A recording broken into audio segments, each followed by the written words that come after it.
Okay, so today I'm going to harvest some spearmint all the way to some of the weakest nodes towards the bottom. You'll notice, like, as you look down, the further you go down away from the sun into the bushes, the nodes will get weaker.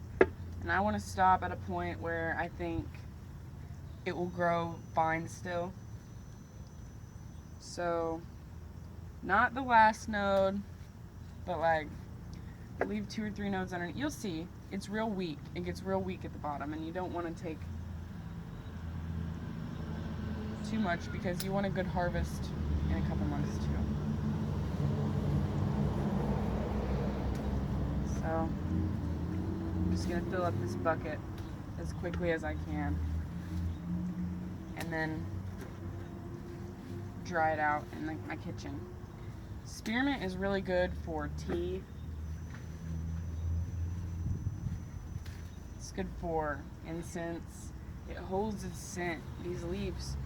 I have a box of spearmint that I dried 3 years ago, and it was in a cardboard box, so it had a lot of air. It wasn't sealed or anything, and it still smells just as potent today as it ever smelled. Spearmint really likes to grow against concrete. I have noticed it won't really go too far out until it's gone really far across. So I've got spearmint growing all along my house, and it does really well because it finds comfort up against that house. Peppermint works the same way. It does the exact same thing. It likes to stay up against the house, but peppermint is not as a hardy plant. It's not as full sun as spearmint. Spearmint is a more lighter green, and I think that because it's more lighter green, it doesn't absorb as much heat, it doesn't absorb as much sun. That's my hunch. So I'm just gonna make sure I have enough here to at least fill up my dehydrator.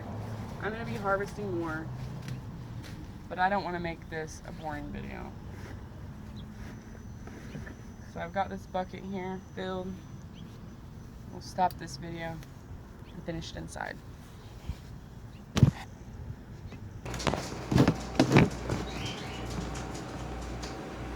Okay, we've got our dehydrator here. It's got 1, 2, 3, 4, 5, 6 tiers. And so what I'm going to do is just load them all down. Real simple, like try to knock all the grass out of there. You can make it thick, but try to make sure that you don't have any pieces of herb coming out of the edge because air will escape, and we're trying to create kind of like a vacuum so that the air, the warm air, which this is generating, will flow through. And if it escapes, then you're losing some of that drying potential. So try to make sure that all of them are stuffed inside.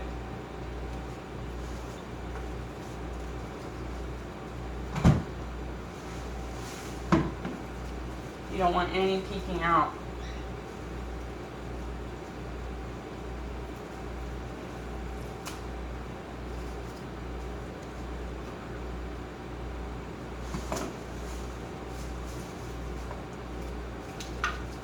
Now, it would be a lot faster if you picked all the leaves off of the stems, because the stems are where most of the moisture is held. But I've got a little bit of time on my hands, so I'm not too concerned about it.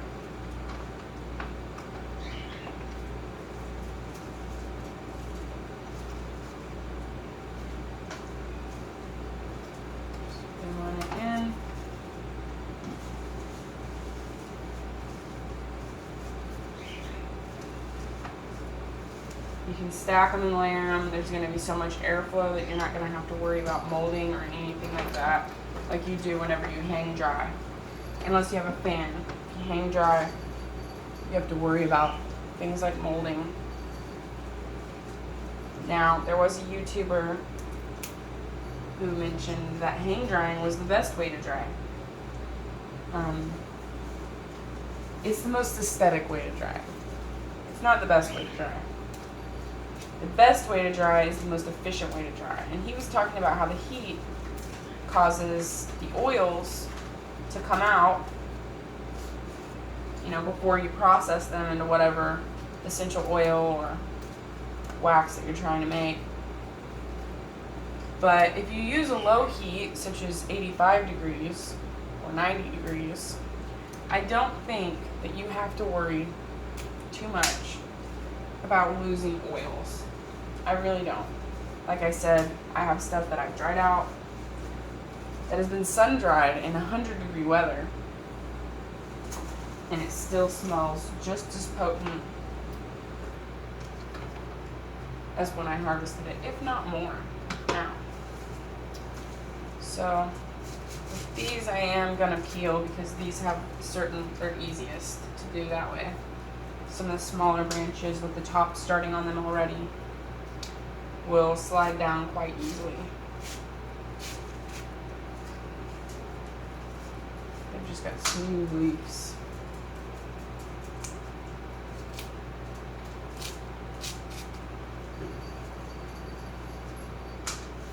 And I am harvesting these and drying these out, not just for myself and my own teas and potpourris and spells or what have you.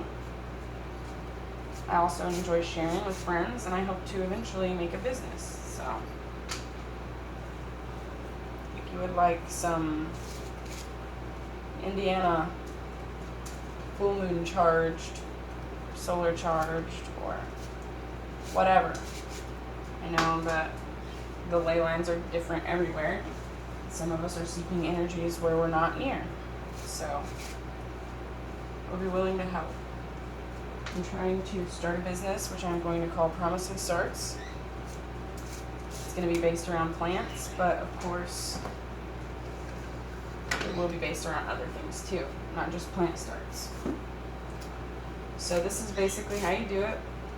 You got it all chopped up now. Throw these last few leaves on here, and then I'll explain this to you.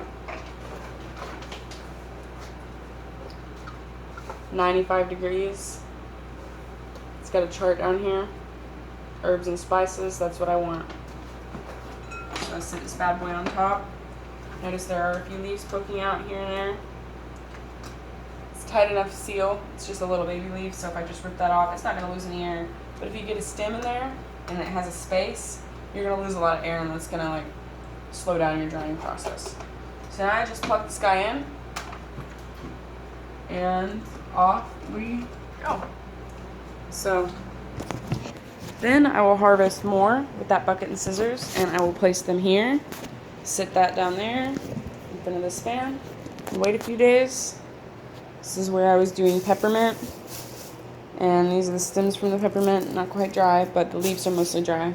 I won't put a lid on it until it's completely dried out because I don't want mold. And that's lemon balm over there. So, and there's that.